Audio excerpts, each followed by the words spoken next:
Last year, Chris Nickel ran to become a county commissioner. Chris Nickel was the city council member of Pueblo City, and then last year he gathered 6,000 signatures or so in the beginning of April. He files them. He's running against this Terry Hart. So Terry Hart's been the commissioner for the last 4 years. Chris Nickel gets 6,000 signatures, and Nick Gradisar files a lawsuit against Chris Nickel. He files a lawsuit against Chris Nickel over the dumbest, frivolous bullshit ever. For one thing, he says that the circulators who gather the petitioners, they have false and fraudulent addresses. Is that true? Is that even a law? Is that even necessary? You got a shit ton of signatures? Yeah, but who got those signatures? And then here's another thing. It says one of the statutory requirements is that so he picks out one frivolous issue about the circulators, their addresses. Where do you live, you petition circulator?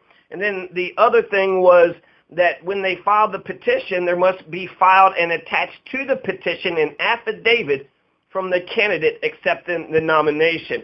So not only do you have to turn in your petition, but you had to have an affidavit, that said that you declared. Isn't that, okay, so sign the affidavit or whatever. Chris Nickel says, I don't think I actually had to do that, but that's just a technical fucking detail. It would take, 1 second to go ahead and sign it, and if you file one thing, 1 point, another thing, another point, this is stupid. This is bullshit. What this shows me is, A, Nick Gardisar is part of the old guard, and he was going to protect Terry Hart, who was a person who was already in power, and then he's also not in favor of democracy. He didn't want Chris Nickel to actually run in retail cannabis in Pueblo County. And as a supporter of regulated retail cannabis in Pueblo County, I oppose Proposition 200 on the ballot this November. So that's a good thing. Nick Gardisar is in favor of a regulated marijuana industry. So question 200, and then there's another question. They were going to shut it down. They're going to try to shut the legalization of marijuana here in Pueblo down, but it backfired in their faces last year. So Nick Gardisar is right on that issue. He's right on that issue. But his bullying tactics, the way that he sued Chris Nickel, and then, now Chris Nickel is supporting his strong mayor idea. So I guess he got respect, right? He went ahead and tried to take Chris Nickel out at the knees, and, he wasn't able to do it, but he got some respect. Here's 10 interesting charter changes under question 2A, a.k.a. the strange mayor, Big Daddy Strange, okay? So the strong mayor, a.k.a. Big Daddy Strange, a.k.a. the Emperor of Pueblo City for life, the first, actually it'd be the 23rd mayor for Pueblo City, will be elected to a 5-year Reich. If you read section 20-3, first election under the new Frankenstein skinny charter, the first mayor to take office in accord with this charter amendment shall be elected at a special municipal election to be held on November 6, 2018 for a term expiring on the second Tuesday in January 2024. So that's 5 years. 5 years is a lot of years to gamble on just one fallible human being, one human being that can make mistakes. 5 years. We're going to be banking on one person. I don't want to take that gamble. I would like to actually just give the, chief executive a 1-year probationary period. I don't think that sounds like a bad idea, because a 5-year Reich, this is different than every other term. So every other term is going to be 4 years, but since the first mayor, the 23rd mayor actually, so we haven't had a mayor for a while, but it'd be the first mayor in the millennium, the 23rd mayor overall of Pueblo City, they're going to get in there, and it's going to be a 5-year term. Whoever gets in there, it's a 5-year term. So that's a notable distinction to all the other future autocratic, totalitarian, monarchical, tyrannical, and fascist dictators. So being historic, whatever Manchurian candidate wins, there will be they will be the face, body, mind, spirit, and character of Pueblo. So the person who becomes mayor is going to become king of Pueblo. They're going to be Mr. and Mrs. Pueblo. They're clear that this is an expansion of executive authority and consolidation of that authority. So it's an expansion It's a consolidation and expansion of executive authority. So, strong mayor, everybody's pretty much, they understand that. But the Emperor Pueblo City for life will be so Pueblo for life. Mr., Mrs., or Miss Strong Mayor will be a local rock and roll god, a Puebloan legend, Pueblo City's Camelot, the head of the new royal family of Pueblo, hopefully of working class ilk. The person's last name will have political power in Pueblo City for centuries. The next, whoever is the strong mayor, if strong mayor gets passed, will be the new boss of Pueblo City. It'll be Pueblo City's head negotiator. It'll be Pueblo City's main cheerleader. It's the face of Pueblo City. Much of the people of Pueblo City will pin their hopes and dreams on this one individual people's champion, this one fallible, 10-page 70 amendment ballot initiative, wrongly called Strong Mayor. It's actually a brand new charter. They're changing the executive, the legislative, and the judicial branch. The first thing that I mentioned, the fact is that the first mayor is going to be a 5-year term, a 5-year Reich. We're going to be banking on whoever gets elected for the next 5 years to do, whatever it is we want Pueblo City to do. The Aviation Department succeeds Pueblo City. This is an interesting change here. So Section 14-1, it's a small change, but you had to pay attention. So the Department of Aviation will be governed by ordinance now instead of just merely resolution. Resolutions are opinions. It's not backed by action. It's easier to govern by resolution than it is by ordinance because it's easier to give opinions than it is to give orders. An ordinance is a very specific order. Resolutions is more about the heart and the spirit. So you could pass a resolution that says that from here on out, the Aviation Department must be nice to their mothers. I don't know, or just Mother's Day. Let's honor all the mothers of the Aviation Department. You can pass a resolution like that. It doesn't have the backing of law. It doesn't go into action, but it shows that you honor them, that you respect them. Now, you can't do that. You can't pass any resolutions respecting their mothers. You have to pass a law, an ordinance, and when you pass a law, that means you have to do something. It has to, give a Mother's Day card to the mother. Section 14-1 is changing the Department of Aviation. They're not going to be governed by resolution. Now you have to go above and beyond. You have to govern them by ordinance. So to govern by ordinance, one needs to be very specific. It's very authoritative. So to govern by ordinance, you have to give very specific direct commands. Whereas governed by resolution, city council, city manager, they could legislate the spirit and the culture and the philosophy of how the Department of Aviation will be governed. To now specifically pass ordinance that say, now you have to pass specific ordinances. So before, to govern by merely resolution was much easier. It's better for city council. It's harder for city council. They still have the power, but they have to specifically say exactly what they want. We will cut this contract with BP. JetBlue can hire Dave Roberts because he's a bad director of the Department of Aviation. Eva Rodriguez takes his place. So you have to pass a specific ordinance in order to get that. So overall, that's a minor change. It looks like a housekeeping change, to be honest with you, but this is a loss for the government of Pueblo City, and it's a victory for the Aviation Department, whoever is running it, and they get to do whatever it is that they're doing. So this is a minor change, but it wasn't fully explained by Mr. Gardasar, so it makes me wonder how many other minor changes in these 70 amendments in this 10-page document are tucked in there that nobody knows anything about. So now the Department of Aviation is going to be governed by ordinance instead of resolution. So the next thing, Section 6-4.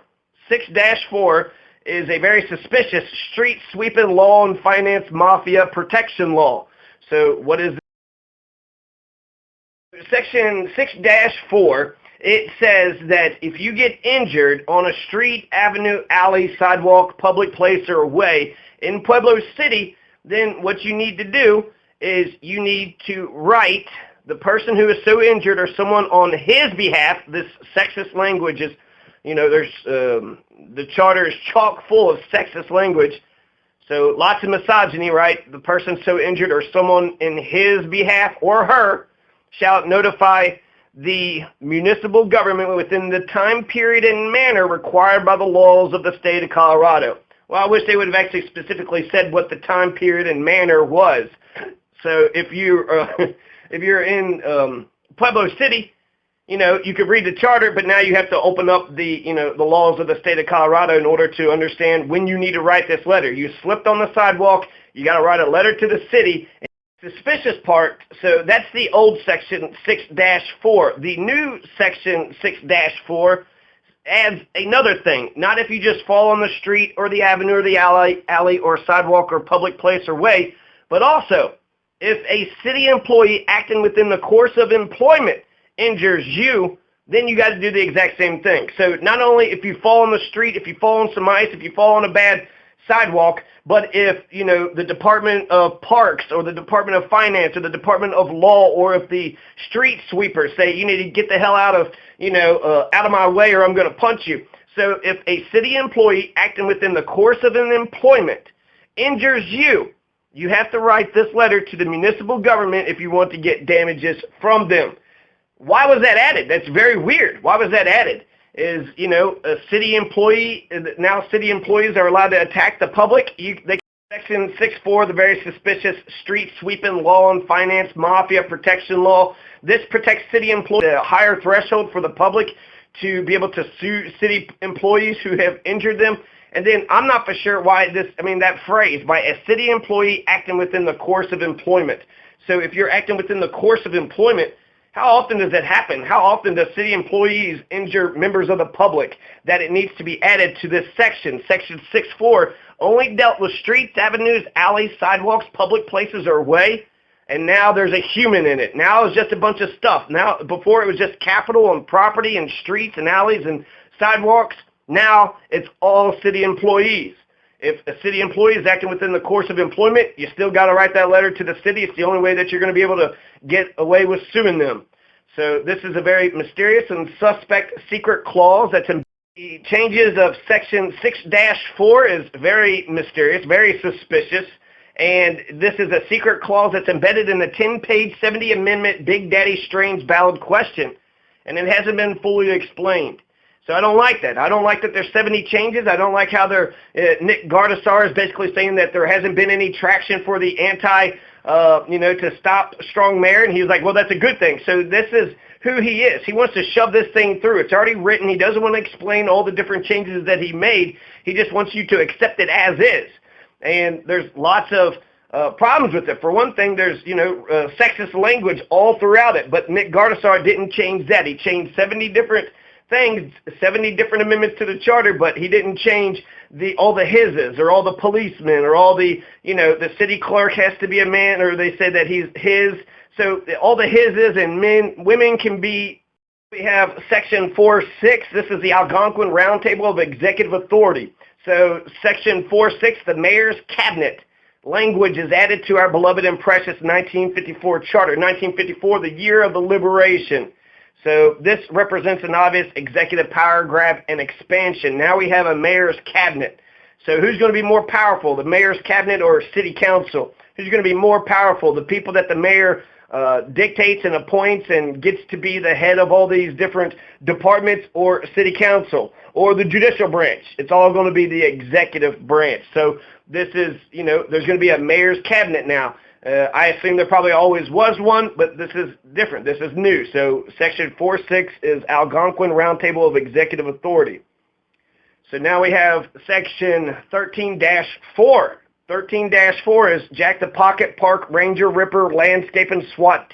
Pocket Park Ranger Ripper Landscape and SWAT Teams Deployment. This is already a section that was on the books. They didn't change this. Something I didn't know. Section 13-4 says that park employees can be deputized as special policemen. So anytime you go to the park and you see a landscaper, somebody sitting on a lawn mowing machine and they're mowing the lawn, be suspicious. They could just jump out of that seat. They could be a deputized park employee, and then they could go arrest you. This is very notable. Dennis Mays, he had said that the executive branch doesn't have the power to arrest.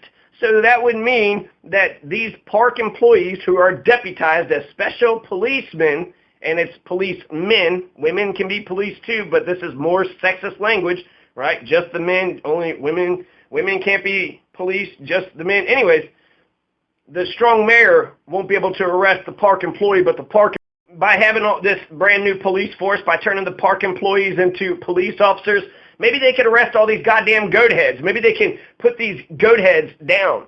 You know, goat heads are holding Pueblo City hostage.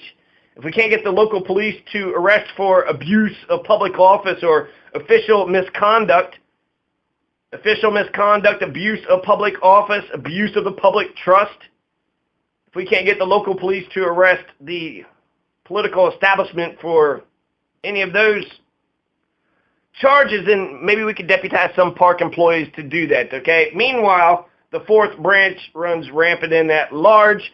So this, pointing out Section 13-4, represents that the current charter, most folks don't know about the current charter. 1954 charter is the law of the land in Pueblo City. So how come so many residents here, Kevin Cover, who's sitting there saying that, hey, bro, you got a passion for Pueblo? Hey, bro, you proud of this city? You got a passion for Pueblo? So if you got a passion for Pueblo, I would think you would know about the 1954 fucking charter. The charter, the Constitution, this is from where all laws spring forth from. This is the basic fundamental document from where all of our societies here in Pueblo City, all the laws and the rules spring forth from the 1954 charter. It was progressive. It was revolutionary. It gave us, it solidified, it consolidated our home rule autonomy. Pueblo City can govern Pueblo City's own affairs. That's what 1954 charter did. So when Kevin Cover says that he wants to get rid of the 1954 charter with this new Gardasar skinny charter, because it's changing the executive, it's changing the legislative, it's changing the judicial branch. This is a charter convention. This is a major change. This is a huge change. This isn't just simple little tiny. The strong mayor that does, it is an expansion of executive power. Section 3-14 gives the city manager the power to furnish bonds with such surety. But under the Mayor Strangelove, only the unelected director of finance gets the power to furnish bonds with such surety. So not the mayor, Big Daddy Strange, he doesn't have the same check-signing power that the city manager currently has. Currently, the city manager can sign the checks, but strong mayor cannot. So what kind of strong mayor can't sign the city's checks? Now, Big Daddy Strange, king over an army of judges. So that's, you know, Section 314 represents that strong mayor isn't the strongest ever. In fact, there's confirmation powers that city council gets, but it is an expansion of executive power, and it's strong. Section 5-1 talks about the municipal court. So the municipal court has been changed. So Big Daddy Strange is going to be king over the municipal court, and Pueblo City won't have an independent judiciary anymore. So municipal court will merely serve at the flippant pleasure of the Big Daddy Strange. So council doesn't appoint or fire the municipal court judges anymore. The Strange mayor will. So before, city council appointed the municipal judges, and then they fired the municipal judges. Now, it's just the mayor. The mayor appoints, council can confirm, but once they're confirmed, only the mayor can fire, and the mayor can fire whenever the fuck he feels like it for the most, you know, dumbest reasons. It's an at-will employment. So the mayor appoints 50 new judges with the city council confirmation, then at will, the mayor can fire the 50 new judges for any goddamn reason he wants to. It's a small check to stopping a new judge from gaining power. The brilliance behind the three branches of government was when we formed our nation, when we formed our republic, which is liberal, right? You don't want just a tyrant controlling everything. You don't want just an autocratic monarch, a king. We didn't want a king. So in order to prevent tyranny, we made three co-branches of government, the executive, judicial, and the legislative. They are co-equal branches. So who's in charge around here? Well, find the head of the executive, find the head of the legislative, and find the head of the judicial branch. That's who's in charge around here. So this is important that, you know, that now legislature, there's no legislative check over the judicial branch, only the confirmation powers. But before the legislative check was they hired the municipal judge and they fired them. So now the legislature has barely any power over the judicial branch whatsoever. They don't have any, and the only person that has a check over the judicial is the executive branch. So the judicial branch is now completely subordinate to the executive branch. We don't have two co-equal branches. Now we have a judicial branch that works underneath the executive branch. So it's not a co-equal branch of government. It's completely under the executive. And then the legislative branch doesn't have the hiring and the firing power that they had over the judicial branch. Now it's under the heavy hand of Big Daddy Strange. Big Daddy Strange tells the judicial branch what to do. Judicial branch is his bunch of, slave, bitch-ass slaves. So Big Daddy Strange now has a bunch of judges as his bitch-ass slaves. So that's good for the judge. It's great for the executive branch, but we're nullifying almost the judicial branch is completely nullified because they can't check, the executive branch. So the judicial branch is basically a creature of the executive branch. And then the legislative branch, they don't have the power to budget. They don't have the power to hire and fire. The judicial branch is 100% subordinate underneath the executive, and the legislative branch, i.e. city council, they will be too. They only have breadcrumbs of power with the confirmation powers. That's it. That's all they get now, just confirmation powers when it comes to the judicial branch. And I don't want just a strong executive. I want a strong executive, strong legislative, and strong judicial branch. And I also want to check on the fourth branch of government. The fourth branch of government is running rampant and at large. Okay. So that's Section 5.1. The judiciary is wiped out. It's not independent. It's going to be underneath Big Daddy Strange. Big Daddy Strange is going to have a king. He's going to be the king over an army of judges if city council allows him to hire a bunch of judges. So they have confirmation powers. They can stop this, these people from being hired. But once they're hired, they can't get rid of them. The city council cannot. Legislature is demoted down to Daddy's children, so Big Daddy Strange's children. Oh, Big Daddy Strange, right? So Big Daddy Strange's children. So, to be city council and then just to totally cede all your powers.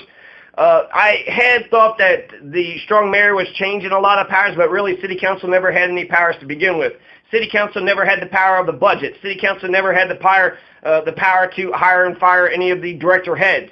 So, and then now they're being taken away, right? The judicial check. They can't hire the judicial judges. They can't fire the judicial judges.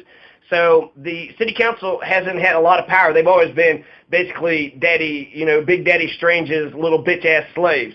And that's unfortunate because I want a strong legislature. I want a strong judicial and a strong executive. So Section 4-3 of the 1954 Charter mandates that City Council could fire the Fuhrer at any time by a simple majority vote. All three branches of Pueblo City's government will be forever altered under Big Daddy Strange. Big Daddy Strange can nullify the judicial branch. Big Daddy Strange only has to pester City Council about confirming his department executive director appointments. His mayor's cabinet, his Algonquin round table will have a lot of power, and it may be in equal power or more power than the city council itself. So the city council, they're allowed to now hire some personnel for themselves. So that's something, right? They got confirmation powers. That's something. But the biggest check that the legislature had or has right now under the 54 Charter, under the 1954 Charter, the city council can fire the mayor. The city council can fire the city manager. The city council can fire the chief executive. They can do it in one day, one resolution. Give them a 30-day notice. They're gone. That's it. 4 hours major, that's everything. Really, if you could fire somebody, then, you could disagree with them on this issue and that issue. But if you disagree with them on a shit ton of issues, you're gone. You're fired. And that actually gives the city council all the power. So the city council has all the power because they can fire the chief executive. Sam Azad can be out on his ass tomorrow. If 4 of the 7 city council members, if Nickel, Atencio, and Aguilera, and pick one, I don't know, Noel Rocky, Winter, whatever. If any of those folks, 4 of them, all you need is 4, just 4. 4 out of 7 votes pass a resolution, Sam Azad is out on his ass. So we can fire Sam Azad, but let's assume, just for the theoretical debate, that Sam Azad becomes mayor. That means Sam Azad is now the tyrant for the next 5 years. You can't fire Sam Azad. You're stuck with Sam Azad for the next 5 years. You could have just fired him, at any moment. But instead, the legislature, the city council has always been the chief executive's bitches. They've always been, they don't have to be. They have that firing mechanism, but a lot of times they, kiss the chief executive's ass. They know how to kiss daddy's ass. They don't know how to stand up and be independent. And so even though the legislature, city council has always been basically just, a bunch of slaves to the executive branch. They are going to be even bigger slaves. So they didn't have the power to budget. They didn't have the power of the budget. They didn't have the power to hire and fire people except for the chief executive. But now they can't even hire or fire the chief executive anymore. So that's a major legislative check. That's a major blow to city council. This is not called strange mayor for no reason. Strange mayor, weak city council. It makes city council much, much weaker. Much weaker. Here's another fun fact that was just in the charter to begin with. It's still going to be in the new charter. If that charter is passed, that secret private country club charter. So to city council members, if you miss 2 days, then you're fired. I don't know if city council knows that, so I think that, there's just tiny little technical fucking details that people could try to fuck over people, so just to protect yourself, to all the city council members, if you miss 2 days, then you're kicked out, you're booted out, you're kicked out of the club, you're not a city council member anymore. And what it says is that if you miss 2 city council meetings within the span of a year without a reasonable excuse, Section 2-6. That's what it says. So you could spontaneously combust, an airplane could land on your car, or just miss 2 days and you lose your city council seat.